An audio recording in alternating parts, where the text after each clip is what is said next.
Our little March Hare has fun pockets full of plants. And I wanted to fill these leaves in. And sometimes I find that's helpful if I use a hoop when I'm filling in an area so that it doesn't pull the fabric together. It keeps it nice and taut. So I'm going to use a fly stitch. And you begin by taking the stitch up right at the tip of the leaf. You come down about 1/4 of an inch and bring the needle up on the other side of that initial stitch and right on the drawn line. Now we're going to take the needle down on the other side of that initial stitch on the drawn line of the leaf, and we're going to bring the needle up right where that first stitch ended. Carry the thread under the needle just like you would a fly. So there's a fly stitch, and we just tack it in place. And now that's the first one. So this is actually a pretty easy way to fill things in. Now I'm just going to continue down the outside line of that leaf on both sides. And I just bring my needle up in the last hole, thread under needle, and then tack it in place. So the neat thing about it is it kind of makes a nice little, it kind of looks like a vein that goes down the center of the leaf where you do those little tack stitches. And if you don't get your threads just right up against each other and you see some fabric, which I've done that before, and I have no hesitancy to just go back and add a stitch in, and no one's the wiser. So that is how you do a fly leaf. Carry that thread under the needle. So I'll go ahead and finish this leaf up, and then I'll show you what it looks like when it's all done. So here's my finished fly leaf, and you can see the color variegation in the thread that I use, this Valdani. This is the lichen moss color, and here you can see this stem is all done.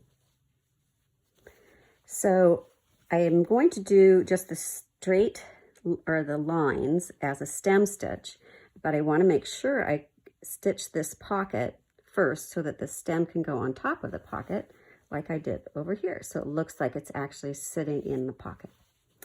So I've got the blue, so now I can do the stem, and I'm going to start right there at the top of the pocket. Pull my needle up. Since this is curved this way, even though it's very slight, I'm going to go ahead and carry my thread the same way as the curve.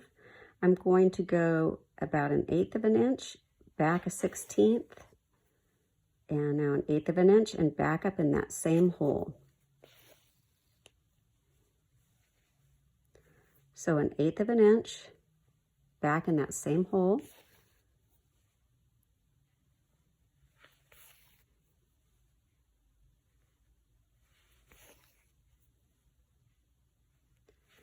And that is a stem stitch.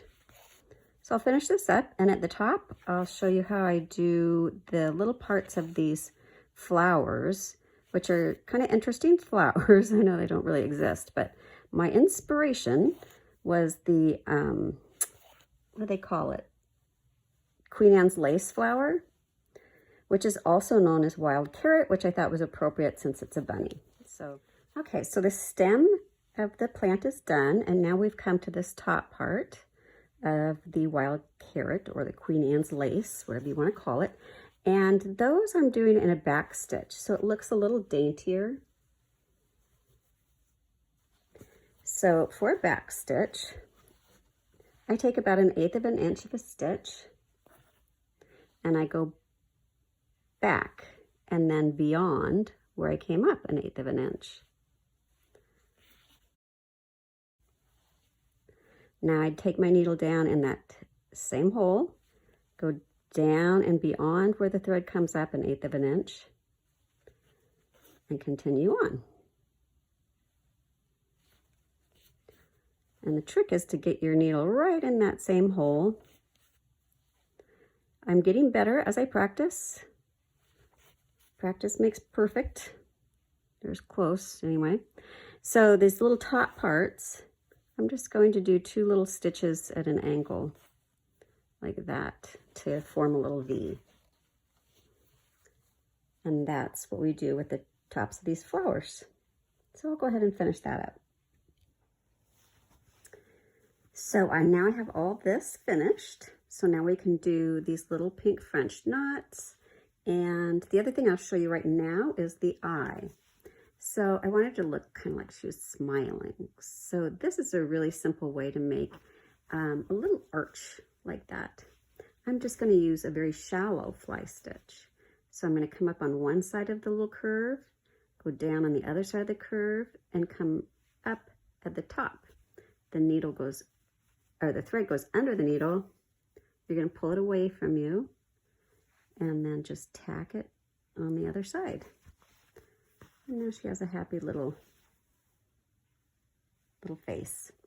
The nose is a satin stitch, and I did the whiskers with a back stitch to make them look a little finer. So let's do these French knots. On these, I wanted them to be kind of hefty, so I wrapped them 3 times around the needle. So you're going to pull your needle up where you want your dot. You wrap it 3 times. I'm kind of holding it in place there with my finger. And I'm going to put the needle down really close to where I came up, but not in the same hole, just very, very close. Now I can let go of those wraps. I'm going to slide the wraps down to the fabric, and it's going to be snug, not super tight because I have to pull my needle through, but it definitely is snug. And you keep pinching that. Doop, there you go. A pretty little French knot. I'll make one more here. Thread goes up, wrap it 3 times, hold it in place with your finger, put the needle down very close, slide those wraps down to the fabric, hold it in place, front and back, and pull it through. I'll finish these up.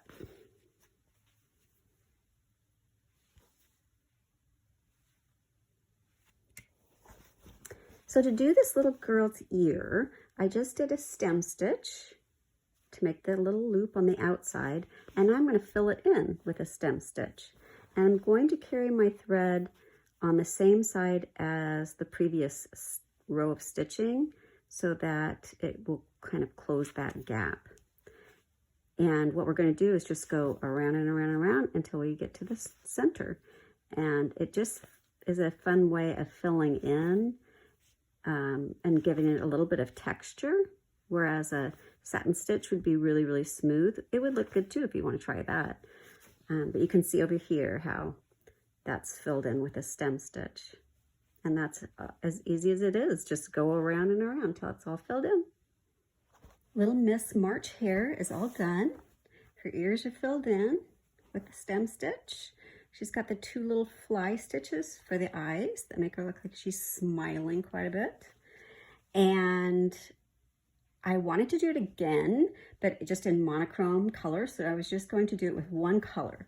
So I chose the tea-dyed stone, Valdani, and I'm using the Moda linen, the unbleached linen, and I think the tea-dyed stone looks really, really pretty on that linen. And I did a couple things different on here because on the colorway, we have the colors to differentiate between her little jumper and the teacup and her shirt. It worked to do the little polka dots. But since there isn't a definition with color to make that change, I found it better not to have any polka dots on her little jumper, just to leave that plain. The other thing I wanted to say is you don't have to fill in these areas. You could just do an outline, and same with the leaves. If you don't feel like doing the fly stitch leaf all filled in and you just want to keep it simple, just keep it simple by outlining the leaf, and you could do just a single line down the center. So you do what works for you, and that's what it's all about. So thank you, thank you, thank you. I hope you enjoyed this little girl. I really, for some reason, she just kind of made me smile after I drew her up. Thanks.